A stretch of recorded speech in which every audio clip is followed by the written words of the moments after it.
Hello, my friends. Leo Babauta of Zen Habits here, and in this video, I want to talk about some key places that people get tripped up when it comes to forming new habits. And so we're not going to go into the details in this video of how to form a habit. That could be a future series of videos, but in this video, I want to look at where people get tripped up, where they tend to fall down and then not know how to get back up. And the idea here is not only to identify these key areas, but to identify them as a place that you could practice, like train yourself. And if you could train yourself in these key areas, then my finding, my belief in my own habit journey is that you could actually get really good at changing any habit. Before I talk about those key areas, let me give you a little bit of background on me in terms of forming habits. I am someone who at this point is seen as an expert in habit formation. I started Zen Habits in 2007. So it's been, 17 years, almost 17 years that I've been doing this, going on 2 decades, and writing about habits. I've written books on habit change, and I've taught courses and a membership program. My current program that is working on this is called Fearless Living Academy. So we'll put a link down below, but you can go check that out if you'd like to be a member of that and have some of the courses that I have on changing all kinds of habits. But before I started Zen Habits and writing and teaching about habits, I actually changed a whole bunch of my own habits, starting with quitting smoking back in 2005.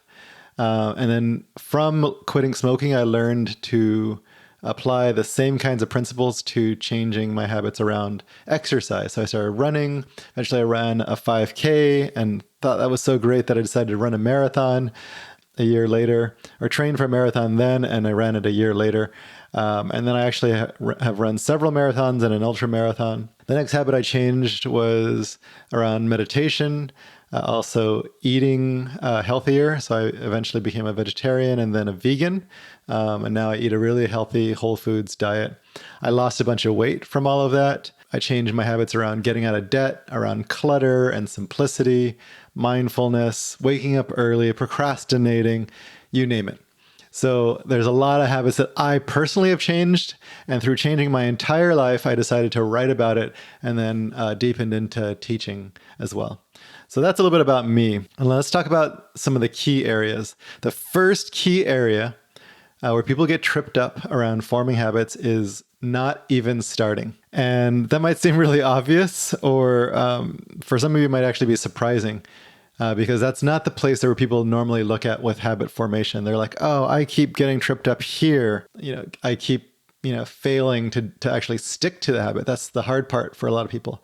But actually, if we back up in the process, starting is the first key point. And the place where people get tripped up is they don't even start. And there's a reason for that. So for example, let's say exercise is something that you want to do. I want to start exercising regularly. Now, of course, you've exercised before, and maybe even regularly for a little while, but never really stuck to it long term. Or maybe it's something you want to get back into. People tend to put off even starting. It's like, yes, I want to exercise. Yes, this is the year where I finally exercise. But then they keep putting it off. And there's a reason that you're putting off. First of all, it's uncomfortable. Or there's a lot of discomfort or challenge to it. But second of all, there's a lack of trust in yourself. You've tried things before and you've failed. And so now it's like, well, what's the point of even starting if I know I'm going to fail? It's usually not an explicit thing, but there's this sense of it's going to fail and therefore it's pointless. I don't trust myself, therefore it's pointless. And so with a sense of pointlessness, it makes it really easy to put it off, even though you know this is something that you really want to do. So the first place we get tripped up is not even starting because I don't trust myself. I failed a bunch of times before. It's pointless and it's uncomfortable or challenging.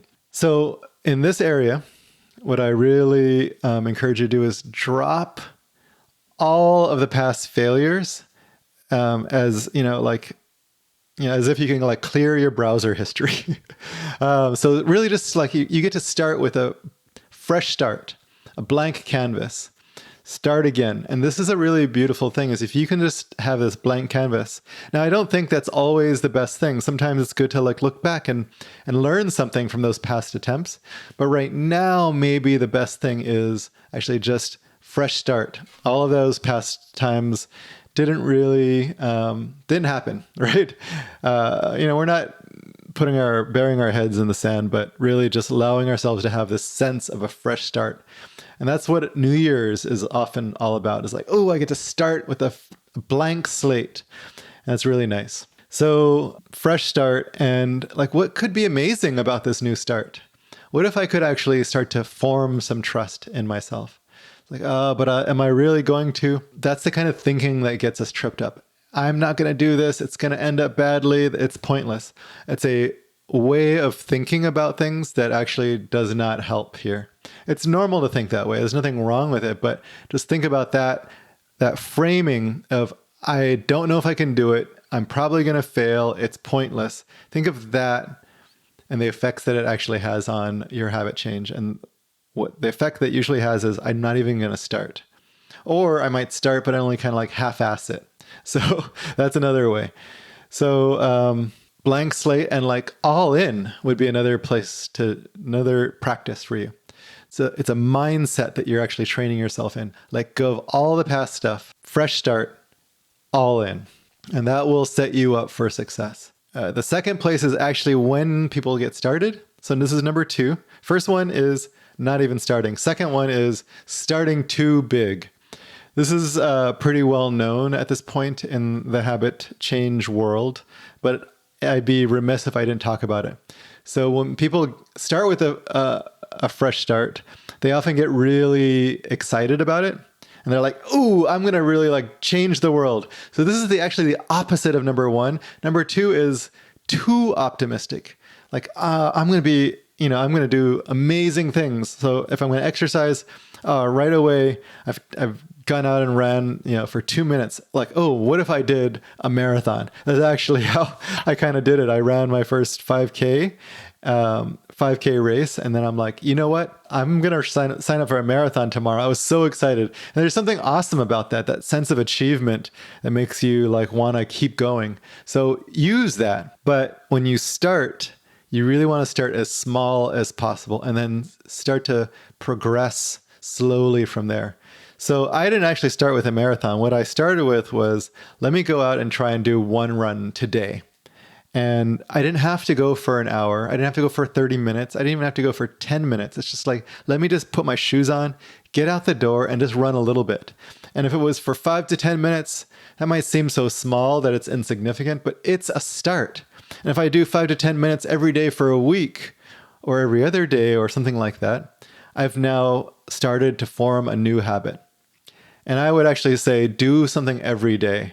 So go out for a run for 5 to 10 minutes, a walk the next day, a run, then a walk. If that's the kind of consistent like exercise that would work for you, you don't have to do runs and walks. You could do a bike ride and a yoga session. I don't care, but do something every day. It just might be that you alternate what those things are and do them small. If you want to practice yoga, could you do a 5 to 10 minute yoga practice? If you want to meditate, could you meditate for 2 minutes? It should seem way too easy. That's perfect because people want to do the best that they can do every single day, which means there's very little margin for error. What you want to do is actually say, oh, 2 minutes is something I can do even when I feel tired, even when I'm busy. I can find 2 minutes. It leaves a lot of margin for error. It makes you very anti-fragile.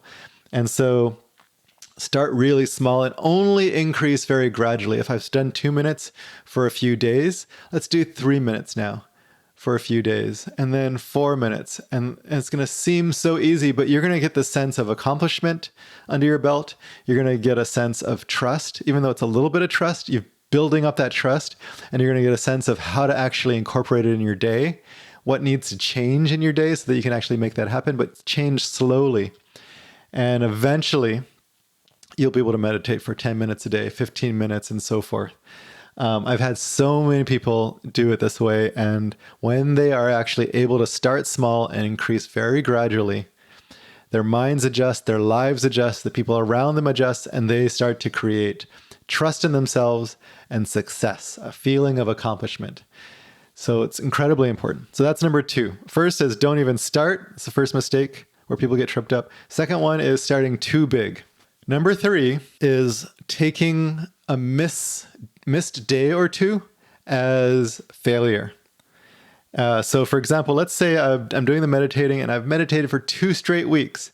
And then after that, in the 3rd week, somehow I forgot, or I got, caught up in like some crisis that was going on at work, or I got called out to like go take care of a loved one, and I didn't meditate, and I didn't remember that I didn't meditate until the next day. Then I'm like, but I'm still out taking care of the loved one at the hospital, and like, yeah, I missed yesterday, and I'll just do it when I get back. And then you get back into your routine, and now you've missed 3 straight days, and you're just feeling really discouraged. And at that point, this is a make or break point for a habit, for anybody. At that point, people will tend to quit. It doesn't mean they always quit, but it means that they're much more likely to quit there and then just not come back, like not trust themselves anymore, feel pointless the next time. And so that one little spot actually has an outsized impact on habit change and in your life in general. And it's so small, people don't even recognize it. But it's if you've missed one day, you will tend to miss a second day. You'll be, 50% more likely to miss day number 2. And then you're like, 80% more likely to miss day number 3. And then you are 90% more likely to not actually come back. Those are made up numbers. They're not backed by evidence, but they're backed by the evidence of what I've seen. There's something in that range where you're a little more likely to miss it after missing day 1. You're more likely to miss day 2, and a little bit more likely to miss day 3, and then very likely after 3 days to stop.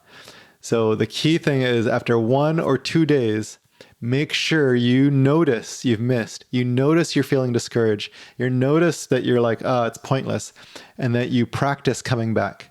And this is a key practice in habit change, is that you practice coming back when you've fallen off. It's just like meditation. Let's say you meditate on the breath, and let's say you're doing the kind of meditation where you're counting the breath. The key skill is not the counting. It's not even noticing the breath, even though that is a key skill. The most important skill is actually coming back. Notice that you've been thinking a lot and not counting the breath, and then simply returning to the breath. It's the most important thing. And in habit change, it's the same thing. Of course, doing the habit is really a key skill, but coming back, noticing you've fallen off, noticing you're discouraged, and then simply just returning back and doing it again is the key thing. And the way that you return is do it smaller, shrink the habit down. So for example, if I've been meditating, I'm now up to like 20 minutes a day, and I missed a day. Let's see if maybe I can just do 5 to 10 minutes on the next day back. Now I can quickly ramp it back up to 20 as long as after I've gotten a couple of days in a row. But what I really want to do is make it as easy as possible to say yes. Now, if I've missed 2 days, maybe I only need to start with 5 minutes that next day. If I've missed 3 days, make it back to 2 minutes. Now, it might feel discouraging to go all the way back to 2 minutes if you've made this much progress back to 20 minutes.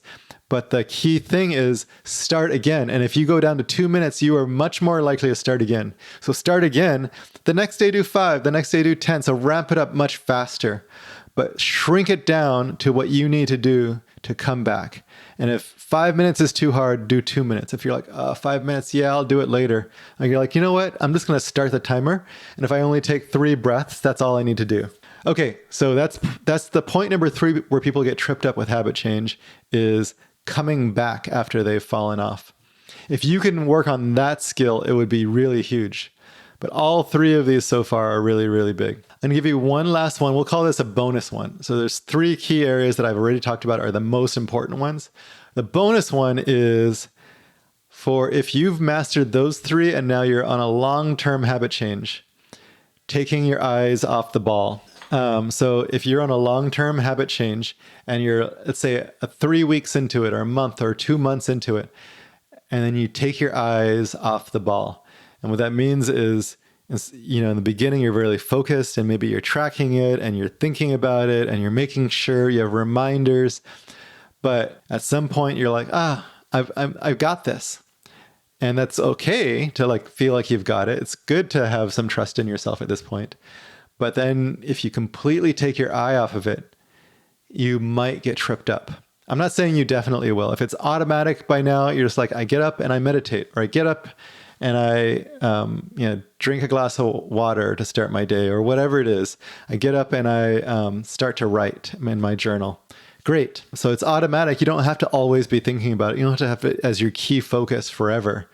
But what you want to do is make sure that there's some focus on it. And what people do is they take their eye off the ball and they're like, okay, I've got it. And then they at some point get tripped up and then they forget to come back. And then, it's been like a week and then they just kind of like, they also might lose motivation. That's another place that it's like, oh yeah, I'm doing it, but like, I'm not really like excited about it. It's just happening. And then you're just like, you know what? There's other things I want to be excited about. I don't want to care about that. That's totally normal. It's a human thing to like lose excitement for something after a few weeks or a couple of months. But what we want to do is find a way to stay connected to this habit and stay motivated. And the skill that I want to teach here is having some kind of review. So let's say every month you look like, how is my habit going? I don't have to think about it every day, maybe not even every week. It's going well. But at the end of each month, I want to look back and say, how has that gone? Did I get tripped up? Did I miss a few days? Am I totally off of it? If it's going well, what's working? What's working really well for you? If you're noticing that you're doing it, but you're not really that motivated, you're not excited about it, the thing you want to practice here in the review is ask yourself, like, why does this matter to me? Why am I going to continue to keep it on my plate for this next coming month? And if there's no real reason and you're like, you know what, that served me for a little while, but I'm tired of it, take it off. But if you want to continue with it, if you're not ready to drop it, then ask yourself, why do I care about this? Why does it matter? What's amazing about it? What is it enabling in my life?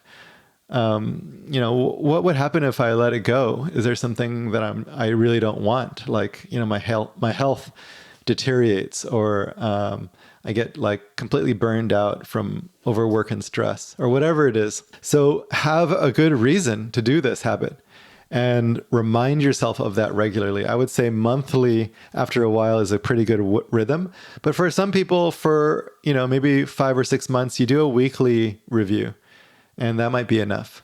So it depends on how much focus you need, but some kind of review, either monthly or maybe weekly, after a little while really helps you to continue to do that habit and reconnect to your motivation and learn from every single month. What's working, what's getting in the way, what's not working, what kind of thought patterns are you noticing around this?